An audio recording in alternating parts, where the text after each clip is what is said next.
Hello and welcome to episode 2 of Forza Horizon Online. Now today I've got 4 races to show you, and we start back where I said I wouldn't be going anytime soon, the beginners playlist. A friend of mine invited me into a game and I was horrified after the events of the last video to see that it was the beginners playlist. However, since he was new to the game and I wasn't going to just leave, I decided to give it another shot. It was a lower class of cars too, and it turned out that this was much better, as I could, if you like, drive around the lack of feel I experienced from having all the assists on. Apart from one little mistake on the second lap, I produced a classic dominating performance, and after the last lap I felt I was heading back to what I'm used to in terms of my online racing performance. After this we decided to try out free roll, so at this point I've still only done 4 proper online races, all of which you've seen in my videos. But a few days later I decided to give the playground races a try, mainly so I could get the achievement. For anyone who doesn't know, these are sort of fun events which aren't necessarily based on a single race to the checkered flag. There are 3 types: Cat and Mouse, King and Infected. With Infected, one player starts out infected and has to hit the other cars to make them infected. The winner is the person who evades the infection the longest. It's essentially like tag but with cars. King is the exact opposite. You have to hit the driver who is the king to become the king yourself, with the winner being the person who was king the longest. I enjoyed both of these game types and I can see them being fun with a load of friends, but they aren't really something that I'd play regularly. However, I have to say Cat and Mouse surprised me. The basic premise here is that there are 2 teams of drivers with 1 mouse on each team. The mice have bog standard slow cars, whilst the cats have high powered faster cars. The big kicker here is that only the mice can win the race, so it's the job of the cats to help them along or hinder their opponent's mice. In total I played 3 games of cat and mouse and won them all, which you'll see in this video. I felt as I started to learn more about the game mode, the better I got at knowing where to be and what to do, and it was nice to have a team-based aspect to racing. Horizon just keeps throwing out surprises and getting better and better all the time.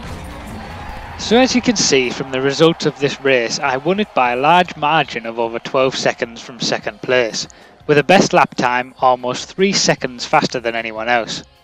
But now we're going to jump straight into the first cat and mouse race I had, and we're going to join the action as we start the second lap.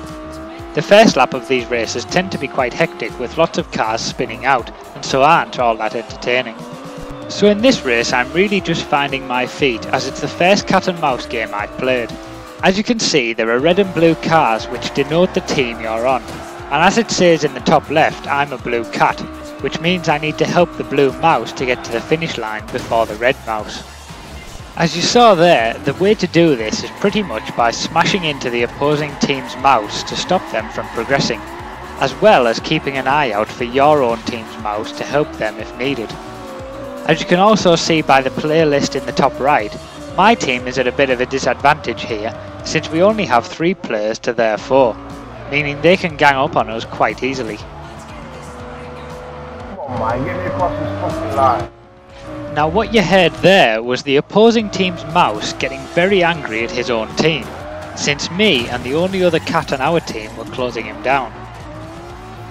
Come on, man! And there he goes again after we've taken him out completely and allowed our own mouse to catch up. Stop the blue cross, stop me, man. And now he's barking out orders to stop our mouse when it looks like we're going to win. This made me laugh, since it's hardly a serious race. Anyway, I managed to hold off our opponents and we get the win in the end. And his frustration is quite clear from that. What an idiot. And so let's move on to my second cat and mouse race, and this time I'm the mouse.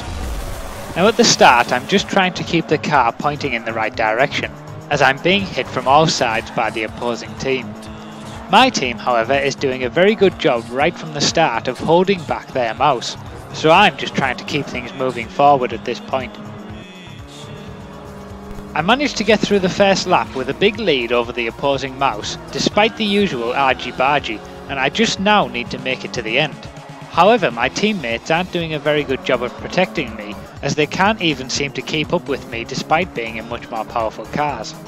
The two cats on the other team are able to though, and I'm basically left on my own to fight them off. But as you saw right there, that wasn't a problem at all, as I completely outwitted them going into that corner. Feel free to skip back after I've explained it to watch it again. So I knew both of them were coming towards me at speed, and I knew that they were expecting me to turn into the corner. Therefore, they were always going to try and smash into me as I turned, and I took a quick look behind me to verify this as they both moved to the inside. So I decided to go very wide and brake a lot more than usual on purpose, and they just fly right by and into the wall. I then fly right past them and have a comfortable lead that even the cats in their more powerful cars can't catch, thanks in part to some decent consistent driving from me. So I'd won my first two cat and mouse races as both a cat and a mouse, and for the third I was back to being a cat. I also had a different view for most of this race as I was trying it out for King and Infected. I certainly think it's better for those game types as you need to see where other cars are a lot more, but for cat and mouse I didn't notice a huge difference, and I ended up getting sick of it by the end and switching back to my normal view. So we joined this game again on the second lap, and my team's mouse has a reasonable lead over the opponent. However, I'm now the only one left to defend him up to the finish line, as the rest of my team are nowhere in sight. The unfortunate thing is that there are two opposing cats with us, so I'm outnumbered. Instead of trying to stop the opposing cats, I decided to give our mouse a big push, and it works like a charm. He probably has no idea where the speed has come from, but we fly by both opposing cats and get another win. Had I not done that, who knows how long he may have been stuck. And that about wraps up my first experience with Forza Horizon's cat and mouse mode. I have to say I really enjoyed it, and it's certainly something I'll be playing in the future, especially with friends. Let me know if you've given it a try yet. Thanks for watching guys, and I'll see you next time.